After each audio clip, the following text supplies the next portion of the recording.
For those of you who are looking online or on a phone or something else, I've got a great audience out here.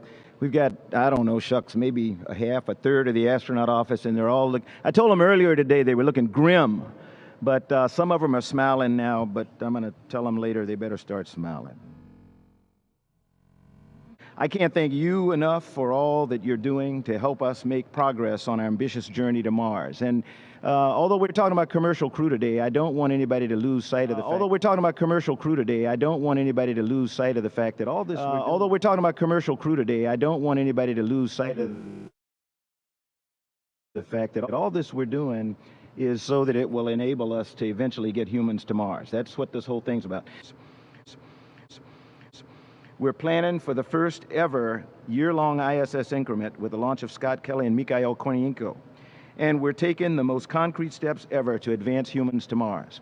Many of you, when you were kids, when I was here in the program, when you were kids, probably dreamed of going to Mars. When I was your age, I dreamed of going to Mars. When I came here in 1980, I dreamed of going to Mars, and that was my plan. I was going to go to the moon for a couple of flights, maybe going to Mars. When I was your age, I dreamed of going to Mars. When I came here in 1980, I dreamed of going to Mars, and that was my plan. I was going to go to the moon for a couple of flights, maybe, and then on to Mars. And things didn't work out that way.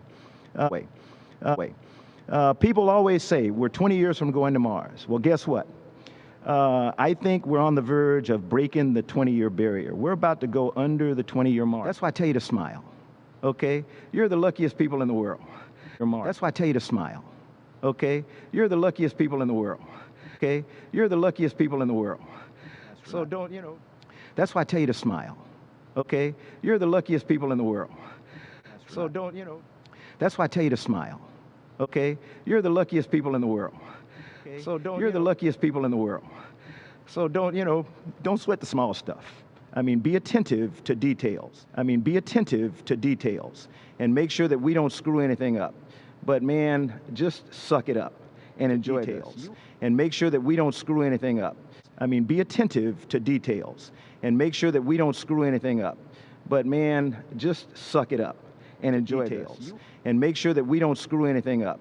But man, just suck it up and enjoy this. You are where millions of other people would love to be. It's an incredible time to be where you are. Be attentive to details and make sure that we don't screw anything up. But man, just suck it up and enjoy details. And make sure that we don't screw anything up. You are standing on the shoulders of giants, not me included, okay? But real giants from our earlier programs.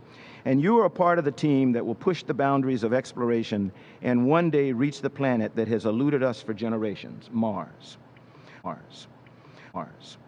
Although I've already had the privilege to fly in space 4 times, I can tell you that, because I was asked this question earlier, I would hop on a Dragon in a heartbeat. And I hope my wife Jackie is not listening to this because she probably has other ideas.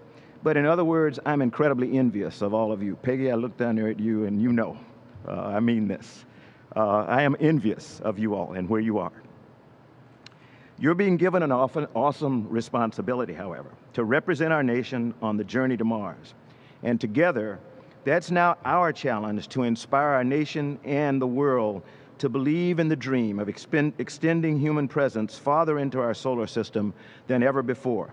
I pledge my support and I wish you Godspeed. Thanks to all of you, every single one of you here at JSC and at all NASA centers across the country, and to the contractors also, because we're all a team in this. Thanks to all of you who are with us today. And I truly hope that you'll be continue to join with us in supporting this noble endeavor. And so now I told Mike Fink he could talk forever, by the way, because you all were here. Thanks a lot.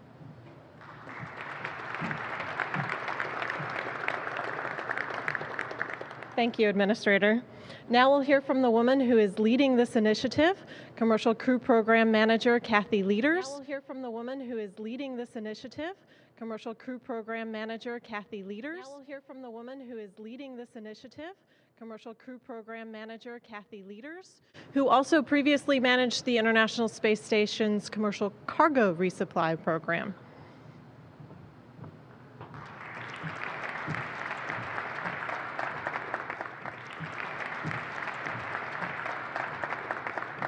So, wow, I can't tell you how happy I am to be here today. You know, it's great to be able to finally talk openly. With our crewed flight in early 2017, as shortly as we can make it, and still maintaining, obviously, reliability and safety being key. So that's a top-level summary of our program. I want to make sure I give you the time for Q&A, but I do want to close with one final statement, and I say this as often as I can. For those of you that have known SpaceX for years, you'll hopefully notice that we would not be the company that we are today without the guidance and the partnership that we have had with NASA, and we certainly understand the incredible, I don't want to say burden, it's not burden, the incredible responsibility that we've been given to build the systems necessary and capable of flying crew. So thanks very much, and I look forward to your questions.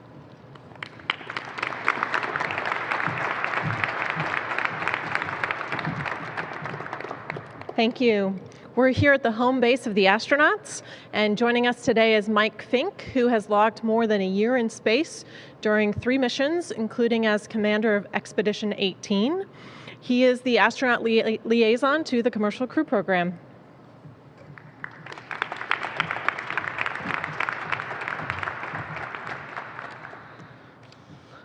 Good morning and welcome again to Johnson Space Center, NASA's Center for Human Spaceflight. And it's a huge honor for me to represent one of the finest space operations teams on the planet or off the planet, including my fellow astronauts. There's not another group on this planet or off this planet that wants the success of the Commercial Crew Program more than we do. We've been part of the team. We've been embedded with the Commercial Crew team since the very beginning. We have badges, we walk the floors of Boeing and SpaceX, and we add our experience with spaceflight. We add our experience with spaceflight, and we think that we are a value added to the entire Commercial Crew Program, and we're always keeping our eyes on safety. Wonderful, beautiful, magnificent, I'm biased. Wonderful, beautiful, magnificent, I'm biased. I love our space station, and it produces great science, 16 orbits each day, as well as excitement. And it's a great time to be part of the American space program on our way to Mars. Thank you.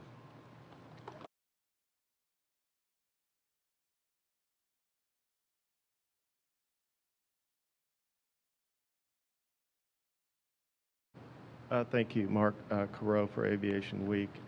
And I have a financial question. I guess it's for Kathy. Could you tell us how much of the contracts has been released to Boeing and SpaceX so far to pursue their development? You know, right now, Boeing's accomplished 2 milestones, and SpaceX has accomplished their first milestone. And overall, you know, when we go through the whole development activities and all the fundings that's going to be there, we'll have invested about $5 billion, about $5 billion, about $5 billion going to be there. We'll have invested about $5 billion in development funding. In addition, when you looked at the pricing for the missions that we looked across the 5 years that we have not to exceed pricing for, we were able to also get an average seat cost of about $58 million per seat.